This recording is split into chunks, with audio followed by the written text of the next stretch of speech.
The Galactic Harmony Station floated in the darkness of space like a giant crystal flower. Its walls were made of clear materials that showed the stars beyond. Inside, creatures from dozens of different worlds walked together in peace. The air was clean and perfect. The temperature was always comfortable. Everything was designed for species who had never known war or suffering. Captain Dae-jung Kim stood in the garden observation deck and looked at the stars. He was 48 years old, and his face told the story of a hard life. A white scar ran down his left cheek.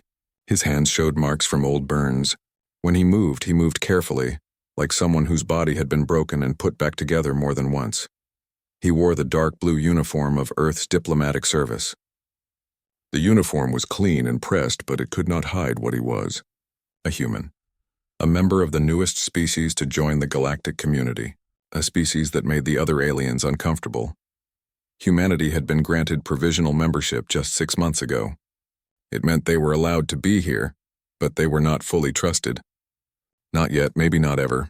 Dae-jung heard footsteps behind him. He turned and saw Dr. Hana-yoon walking toward him. She was younger, only 32, with sharp eyes that missed nothing. She was a xenobiologist, someone who studied alien life. She was also his friend and the person who helped him understand all the strange creatures they met. "The ceremony starts in an hour," Hana said. "Are you ready?" "As ready as I'll ever be," Dae-jung replied. Another chance to smile and pretend we belong here. Hana gave him a sad smile. "They'll come around. They just need time." "Time," Dae-jung repeated. "We've given them 40 years of observation. They watched us from space for 4 decades before they even said hello, and they're still not sure about us." It was true. The galaxy had found Earth in the early 21st century. They watched humanity fight wars, survive diseases, overcome disasters. They watched and they worried. When they finally made contact, it was with careful distance and many rules. Humans were too aggressive, they said. Too violent. Too damaged. A sound made them both turn. A small figure had entered the garden deck. It was a child, no more than 8 years old by human standards. But this was no human child.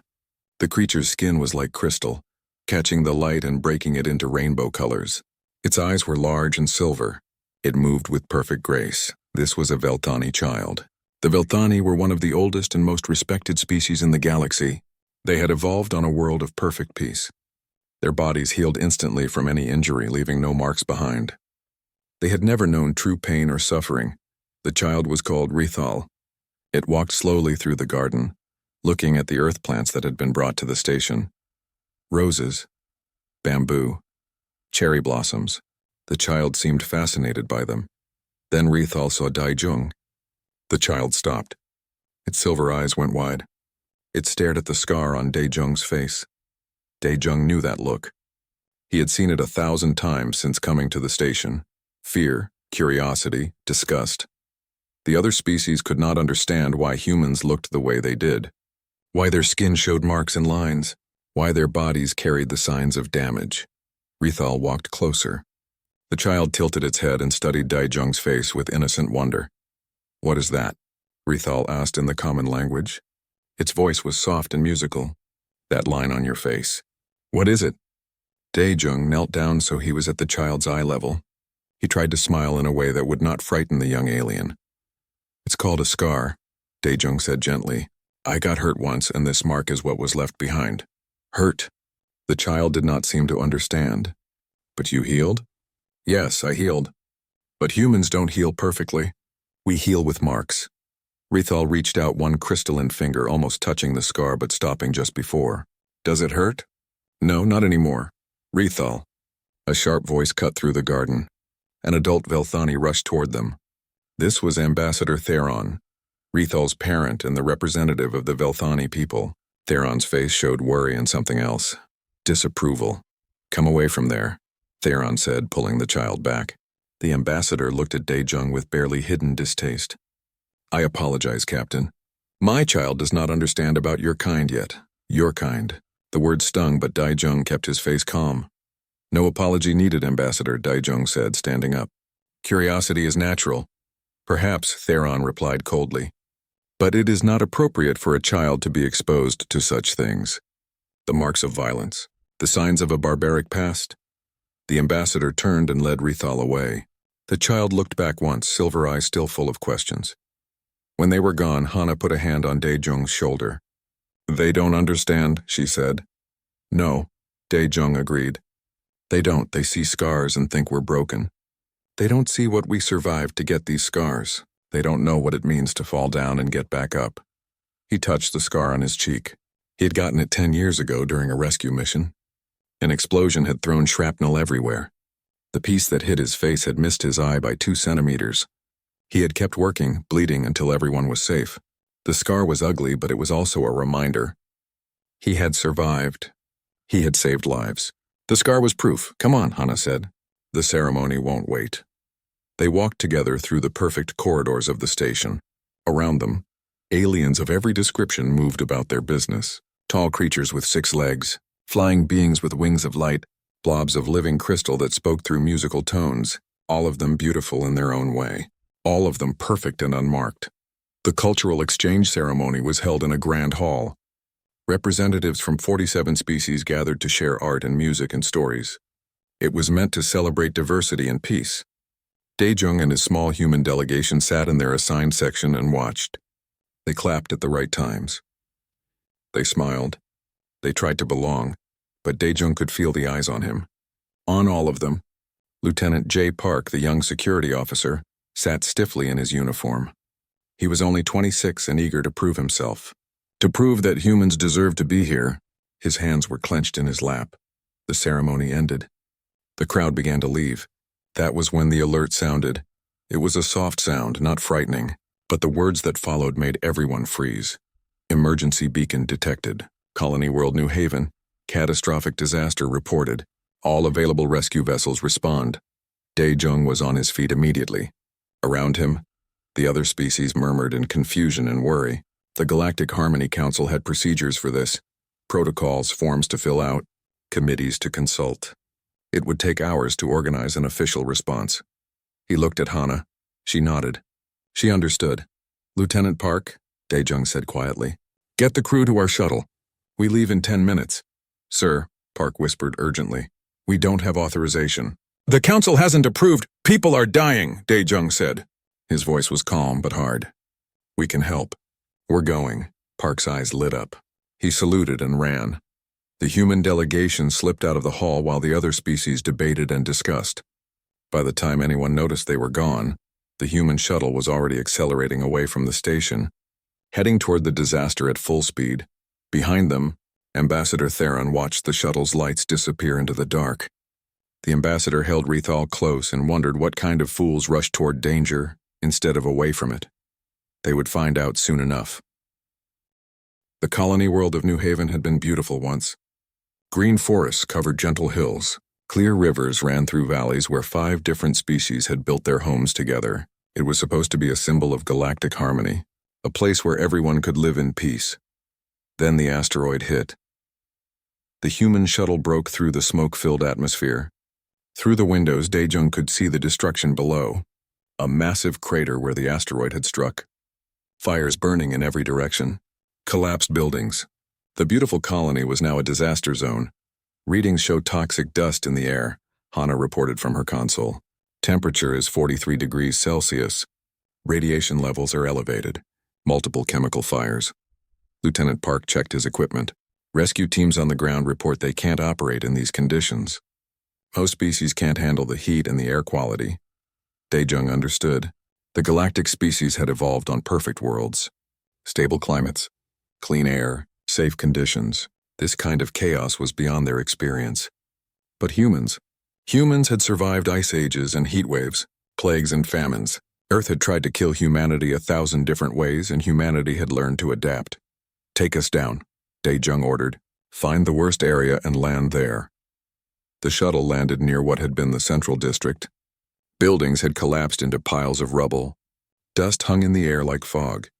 Fires crackled in the distance. Emergency alarms wailed. The human team stepped out into hell. The heat hit them like a wall. The air was thick with smoke and chemicals. Dae-jung's eyes watered, but he kept moving. Beside him, Hana pulled on a basic filter mask. Lieutenant Park and the others did the same. They found the local rescue coordinator, a Mothian named Velcris. The creature looked like a tall mantis made of silver metal. It was clearly in distress, its movements jerky and uncertain.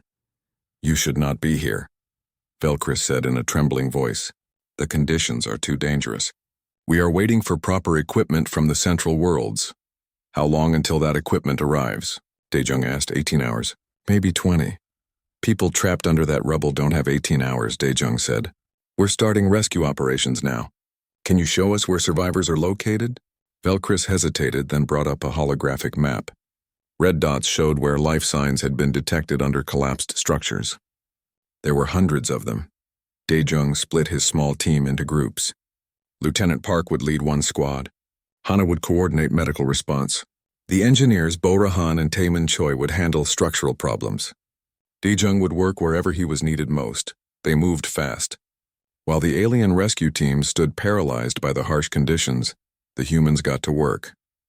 Lieutenant Park crawled into a collapsed apartment building. The structure was unstable, groaning with every movement. Toxic fumes filled the tight spaces.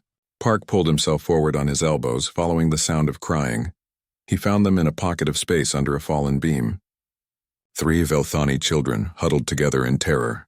Their crystalline skin was covered in dust. They were crying, and Park realized with shock that he had never seen any alien cry before. They had probably never felt real fear until today. "It's okay," Park said softly. "I'm here to help." He reached for the first child, but the beam above shifted. Park looked up just in time to see it falling. He threw himself over the children, taking the impact on his back and arm. The pain was immediate and intense. He felt something in his arm break. Park bit back a scream. The children stared at him with wide silver eyes. They could see he was hurt. They could see blood on his uniform. But he was still moving. "Come on," he said through gritted teeth. "Follow me. Stay close." He led them out with his one good arm, crawling backward through the rubble, pulling them to safety.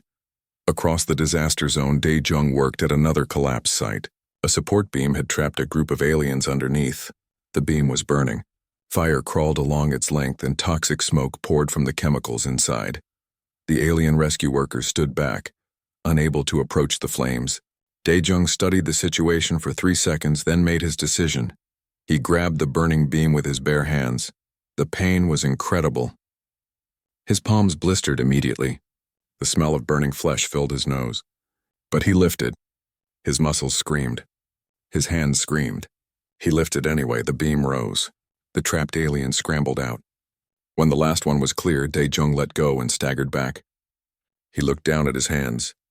They were burned badly, skin red and black and already starting to swell. One of the rescued aliens was Ambassador Theron. The Velthani representative stared at Daejung in horror. "Your hands," Theron whispered. "Why would you do that? Why would you hurt yourself?" Daejung looked at the ambassador with tired eyes. "Because you were trapped," he said simply. "My hands will heal." Small hands grabbed Daejung's burned fingers. He looked down and saw Rithal, the Velthani child from the station. The child was here, had been trapped here, was looking up at him with something like wonder. "You're hurt," Rithal said, "but you're still helping." "Yes," Daejung said. "Why?" Before Daejung could answer, Hana appeared with a medical kit.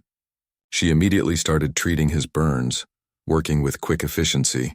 She had done this before. Too many times. The rescue operation continued through the day and into the night. The human team worked without stopping. They pulled people from the rubble. They carried the injured through smoke and fire. They did things the other species thought impossible. Engineer Taemin Choi stabilized a collapsing building by crawling into its foundation and manually bracing the supports. He stayed there for 3 hours, holding up tons of weight with his own body, until everyone inside could be evacuated. Bo-Rahan rewired a damaged power system while standing in ankle-deep water, risking electrocution to restore emergency lighting. Dr. Hana Yoon treated hundreds of injured, working until her hands shook from exhaustion, and Lieutenant Park, with his broken arm strapped tight against his chest, kept working. He lifted debris with his good arm. He cleared paths. He refused every offer to rest. By nightfall, they had saved over 300 lives. The alien colonists watched them with a mixture of awe and confusion. These humans were hurt. They were tired. They were bleeding and burned and broken. But they did not stop. Ambassador Theron found Daejung sitting on a piece of rubble, wrapping bandages around his burned hands. The ambassador sat down beside him. "I owe you an apology," Theron said quietly. "On the station, I called your people barbaric. I thought your scars were signs of a violent nature. I was wrong." Daejung looked at the ambassador. "You weren't entirely wrong. We are violent sometimes. We do fight, but we also endure. We survive, and we help others survive. Your hands will scar," Theron observed. "Yes," Daejung agreed. "They will." "And you knew that before you grabbed the beam?" "Yes." Theron was quiet for a long moment. "I am beginning to understand," the ambassador said finally. "Your scars are not shameful.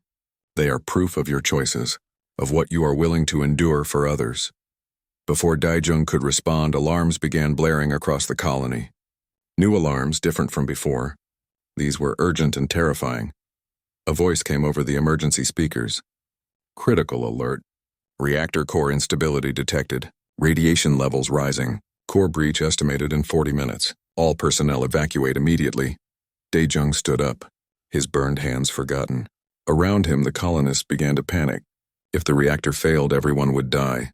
The radiation would kill them all. Velcris, the Mothian coordinator, was shaking. "We have no one trained for reactor operations in emergency conditions. The radiation levels are already too high for our species. We cannot enter the facility." Daejung looked at his team. They looked back at him. They all knew what had to happen next. "We'll do it," Daejung said. "You cannot," Theron said, voice rising. "The radiation will kill you." "Maybe," Daejung replied. "But humans are more resistant to radiation than most species. We have experience with nuclear disasters. We've done this before." He turned to his team. "I need volunteers. This is a suicide mission. No one has to come." Every single human stepped forward.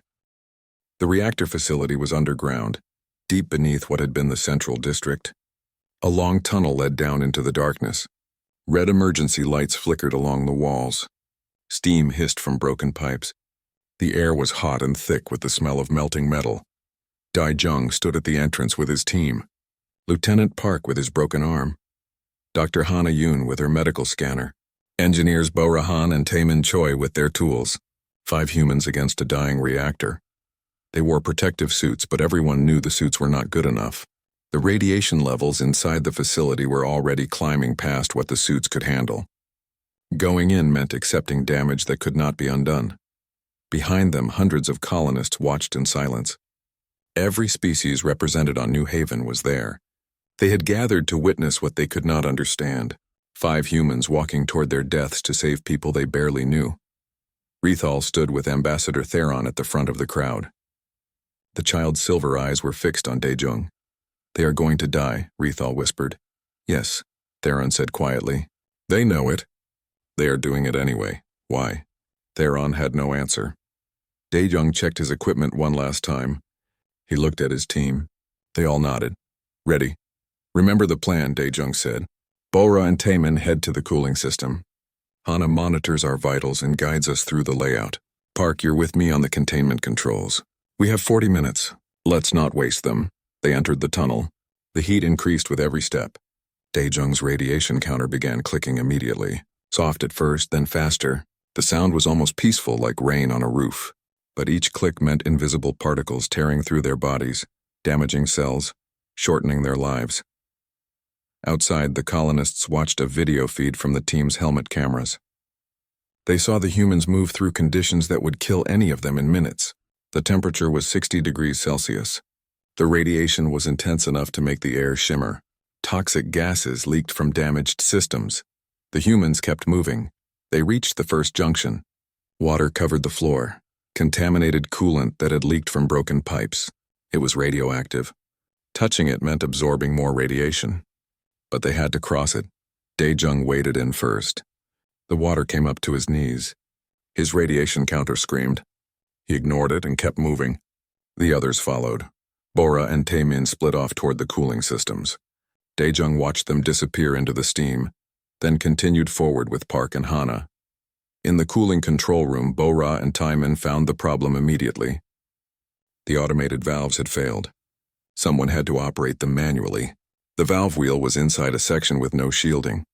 The radiation there was 10 times higher than anywhere else. I'll do it, Taemin said. Taemin, the exposure, I know, he said. He took off his gloves. His hands would be more precise without them. It would also mean his hands took the worst of the radiation, but precision was more important right now. He stepped into the radiation zone. His counter immediately maxed out, the number climbing so fast it could not keep up. Taemin gripped the valve wheel. It was stuck, corroded by the disaster. He pulled with all his strength, nothing. He pulled harder. His muscles burned.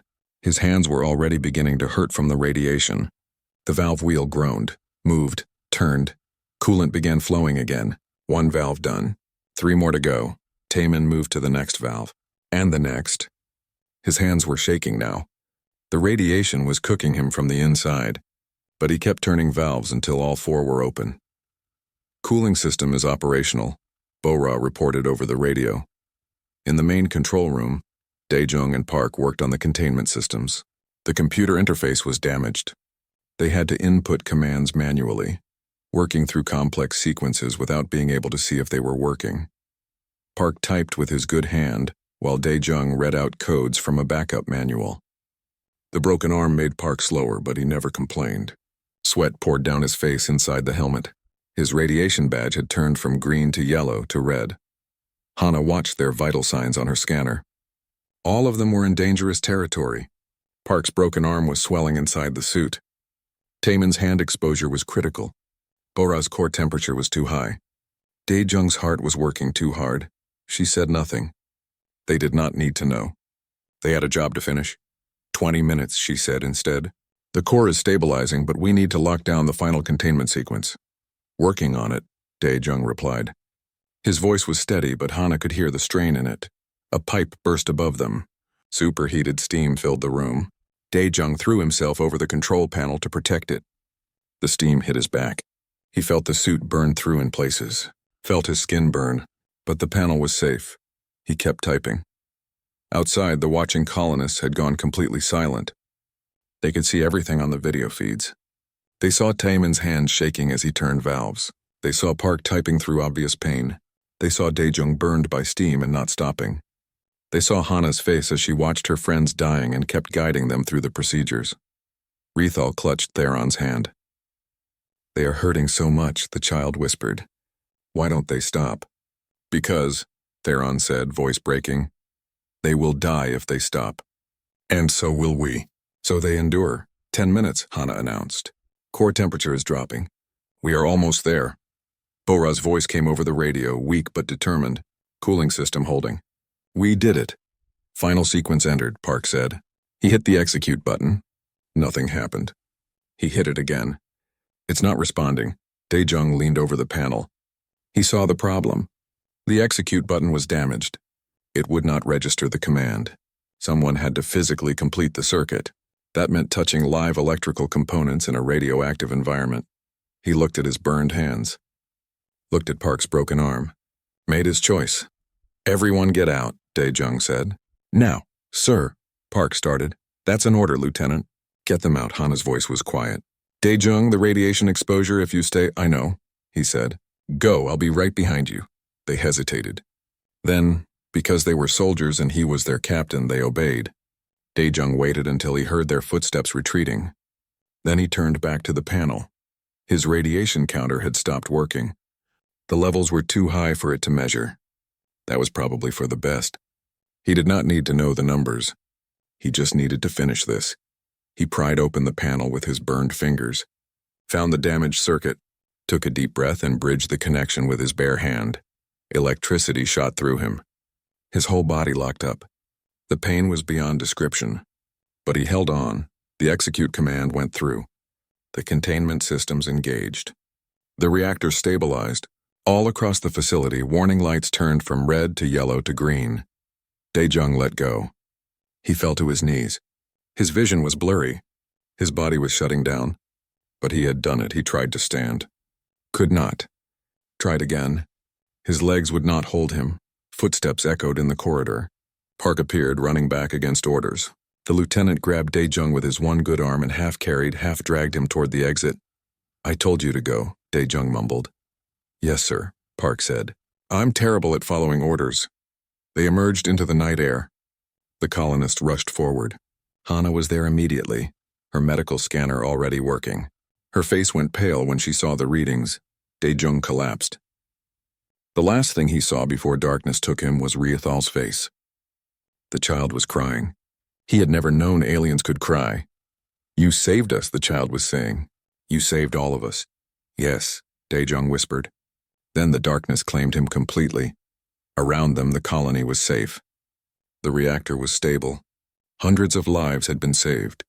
And 5 humans lay on the ground, their bodies damaged in ways that could not be fully healed. They would survive, but they would bear the marks forever. More scars. More proof of what they were willing to sacrifice. Ambassador Theron stood over them, looking down at these strange, scarred creatures who had saved their world. Understanding was beginning to form. These marks, these scars, they were not signs of weakness. They were something else entirely. They were proof of survival, proof of choice, proof of strength that came not from perfection, but from being broken and choosing to continue anyway. The medical ward aboard Harmony Station was designed for beauty and comfort. Soft lights glowed from the walls. The air smelled of flowers. Gentle music played in the background. It was a place meant for peaceful healing. The human patients did not fit the aesthetic.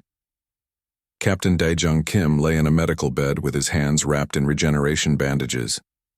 The burns were healing, but slowly. His body was still fighting off the radiation damage.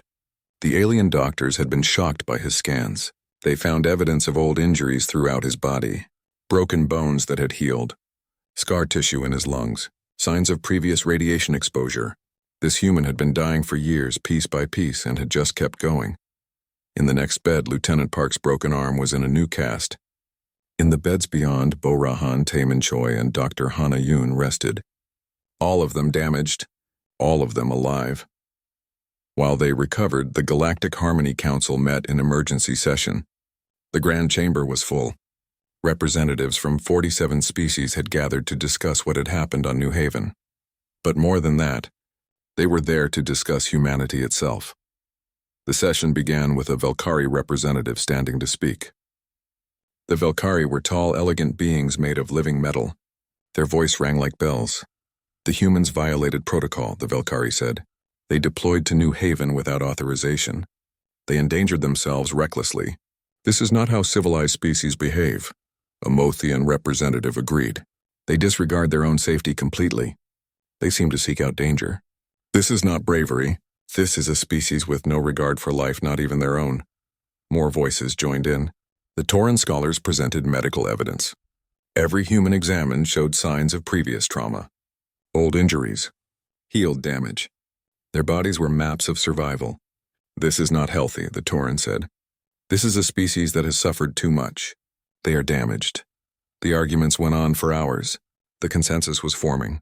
Humans were too reckless, too willing to sacrifice, too comfortable with pain and suffering. They were a destabilizing force in a galaxy that had worked hard to achieve peace. A proposal was made. Revoke humanity's membership. Quarantine Earth. Let them stay in their own system until they evolved past their violent tendencies. It might take thousands of years, but it was for everyone's good, including the humans themselves. The vote was about to be called when Ambassador Theron stood. The chamber went silent. The Velthani were among the most respected species in the galaxy. When they spoke, others listened. Everyone expected Theron to support the quarantine proposal. After all, the ambassador had been one of humanity's harshest critics. I was wrong about the humans, Theron said. The words echoed through the chamber. I called them barbaric. I said their scars were signs of a violent nature. I wanted my child kept away from them. I was wrong about everything. Theron activated a holographic display. It showed footage from New Haven, the human team entering the reactor facility, working through impossible conditions, saving the colony. We are calling them reckless, Theron continued. But they were not reckless. They were the only ones who could do what needed to be done. We evolved on paradise worlds. Perfect climates. Stable environments. We never faced the challenges that Earth presented to humanity. We never had to adapt to survive. And when disaster struck, we were helpless. The humans were not. The ambassador paused, letting the words sink in. They saved over 300 lives in the first rescue. They stabilized a reactor that would have killed thousands. They did this while injured, while exhausted, while knowing they were damaging their bodies permanently. And they did it for people who had just hours before voted to exile them. We call them scarred, Theron said, voice rising with passion. But perhaps we are the ones with the deficiency. We evolved in gardens. They evolved in fire. And when the universe caught fire around us, only they knew what to do. Only they had the strength to endure it. The chamber erupted in debate. Some representatives were swayed by Theron's words. Others remained skeptical. The arguments grew heated. For the first time in centuries, the council approached actual conflict. In the observation gallery, young Rethal watched it all. The child had been listening for hours, trying to understand. Finally, unable to take it anymore, Rethal slipped away. The child found the medical ward easily. The humans were not hard to locate. They were the only patients who had guards posted, not to keep them in, but because so many colonists wanted to thank them. Rethal walked quietly into the ward. Daejung was awake, staring at the ceiling. He turned his head when he heard footsteps. "Hello," he said gently. "Should you be here?" "I had to come," Rethal said. "I had to ask you something." "What is it?" The child walked closer to the bed, looked at Daejung's bandaged hands, at the scar on his face, at all the marks that made him so different from everyone else Rethal knew. "Why do you have scars?" Rethal asked. "Everyone is arguing about it in the council. They say your scars mean you are violent, or damaged, or reckless. But I do not think they understand. I want to know what you think. Why do humans have scars?" Daejung was quiet for a long moment. Then he carefully sat up in bed. His movements were slow and painful, but his eyes were clear. "Because we heal stronger," he said. Rethal tilted their head. "I do not understand." Daejung held up his bandaged hands. "When a human gets hurt, our bodies repair the damage. But we do not heal perfectly. We heal with scar tissue, and that scar tissue is tougher than the original skin. Stronger, more resistant to damage." He touched his chest. "When bones break, they heal with extra bone growth at the breakpoint. The bone becomes stronger there than it was before. When muscles tear, they rebuild themselves larger and more powerful. When we get sick, our immune systems remember the disease and fight it harder the next time." Daejung looked at the child with tired but kind eyes. "Every time a human is hurt, every time we are damaged, we do not just heal. We heal stronger than we were before. That is what scars mean. They are not signs of weakness. They are proof that we survived something that should have killed us, and we came back stronger." Rethal stared at him. The child looked down at their own crystalline skin. Perfect, unmarked, beautiful. "We do not scar," Rethal said quietly. "We regenerate perfectly. Every injury heals completely. No marks left behind." "That is a wonderful gift," Daejung said. "But we have never had to survive anything terrible." The child continued. "We have never been tested. My skin is perfect because it has never been challenged. Your skin tells a story. Every scar is something you overcame." Daejung nodded slowly. "Yes, the scar on your face," Rethal said, pointing. "What is its story?" Daejung touched the white line on his cheek. "Rescue mission. 10 years ago, an explosion. I was pulling survivors from a burning building when shrapnel hit me. Missed my eye by 2 centimeters. I was lucky. Did you stop?" "No, I finished the rescue. 17 people made it out alive because we did not stop." "And your hands? The burns from the reactor?" "I grabbed a burning beam to free your parent and the others. The burns will scar." "But everyone lived." Rethal was crying now. Tears ran down the child's crystalline face. "You chose these scars. You knew they would mark you forever, and you chose them anyway." "Yes," Daejung said simply. "That is what it means to be human. We know the cost. We bear it anyway. And we heal stronger." The child reached out and gently touched the bandages on Daejung's hand. "I think I understand now. The council is afraid of your scars because they do not understand what they mean. They see damage. But the scars are actually proof of your strength." "Maybe," Daejung said. "Or maybe they are just proof that we were there when people needed help. That we did not run away. That we endured." Rethal looked at him with something like awe. "You are the strongest people I have ever met. And the kindest. You saved my parent. You saved me. You saved everyone. And you are not even angry that we wanted to exile you." "There is no shame in fear," Daejung said. "Your people were afraid because you did not understand. Now maybe you do." Alarms suddenly blared throughout the station, loud, urgent, different from the soft chimes that usually signaled announcements. A voice came over the speakers. All personnel to emergency stations. Hostile vessels detected approaching the station. Combat alert. This is not a drill.